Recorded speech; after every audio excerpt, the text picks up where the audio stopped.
के वजूद पे हिंदुस्तान को नाज, कहते हैं अहले हिंद जिन्हें हिंद का इमाम।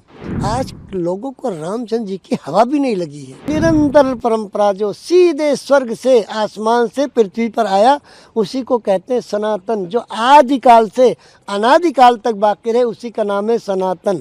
अगर लोग सनातन धर्म को अपना लें तो सनातन धर्म में और इस्लाम धर्म में कोई अंतर नहीं है। कार्यक्रम बहुत सुंदर है, बहुत अच्छा है। क्योंकि एक कवि ने कहा हुआ है कि है राम के वजूद पे हिंदुस्तान को नाज, कहते हैं अहले हिंद जिन्हें हिंद का इमाम। कितनी सुंदर बात कही।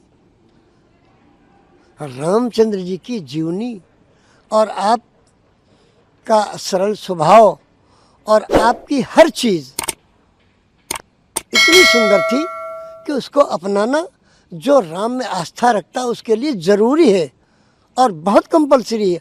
आज लोगों को रामचंद्र जी की हवा भी नहीं लगी है। कितना बड़ा इम्तिहान उनके सामने आया कि राजमहल को छोड़ के और 14 साल की वनवास जाना, कितनी बड़ी तपस्या थी। मगर बखुशी उन्होंने कबूल किया, एक लफ्ज़ भी अपनी ज़बान से नहीं कहा। पिता के वचन को पूरा करने के लिए राजमहल छोड़ के जंगल में चले गए और सब कुछ बर्दाश्त करते रहे और कभी कोई शिकायत नहीं की। कितने बड़े बड़े हादसे हुए और फिर ऊपर वाले ने उनको उन्हीं की स्थान पर फिर पहुँचाया और आज पूरी दुनिया उनको देखने के लिए जो है वो इंतज़ार में बैठी है। तो ये उनकी कुर्बानी और उनकी जो नेक नियति थी, उनका स्वभाव था, उनका आचरण था, उसी ने तो उनको इतनी बुलंदी पे पहुंचाया।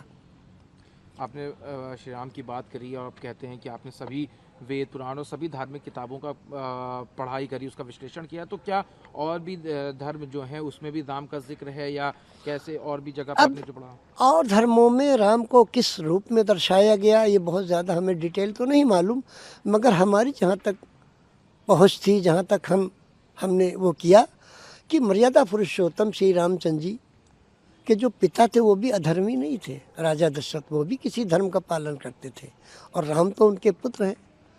तो इससे पहले भी कोई चीज़ थी जो ओरिजिनल चीज़ शुरू से चली आ रही, जिसको कहते हैं सत्य सनातन, उसको अपनाना चाहिए। सनातन क्या है आप लोग बताएंगे? आप लोग सब ज्ञानी पुरुष खड़े हैं माशाअल्लाह, क्या कहेंगे? सनातन किसको कहते हैं? जो निरंतर परंपरा चलती आ रही, निरंतर परंपरा जो सीधे स्वर्ग से आसमान से पृथ्वी पर आया, उसी को कहते हैं सनातन। जो आदिकाल से अनादिकाल तक बाकी रहे, उसी का नाम है सनातन। प्राचीन से प्राचीन, प्राचीन से प्राचीन, नूतन से नूतन, नूतन से नूतन है। इसी को अरबी में कहा गया दीन क़य्यिम, वो जो हमेशा से कायम और हमेशा कायम रहेगा, दीन क़य्यिम। इधर अगर लोग सनातन धर्म को अपना लें तो सनातन धर्म में और इस्लाम धर्म में कोई अंतर नहीं है, बिल्कुल निरंतर और पैरेलल है। आप देखिए हज करने जाते हैं, दो बगैर सिले कपड़े पहनते हैं। क्यों? जब भी टेलर सिलेगा तो जब उसमें सुई में धागा डालेगा तो मुंह में पहले डालेगा।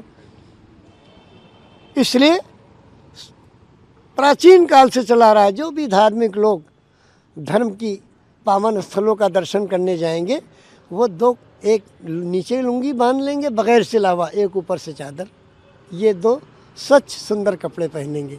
उसमें किसी का थूक भी नहीं लगा होगा, हाथ लगना तो बहुत दूर की बात है। ये तो ये सारी चीज़ें क्यों हैं?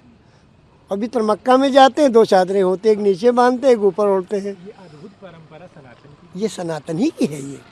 ये सनातन ही की देन है जो ये सारी चीज़ें हैं।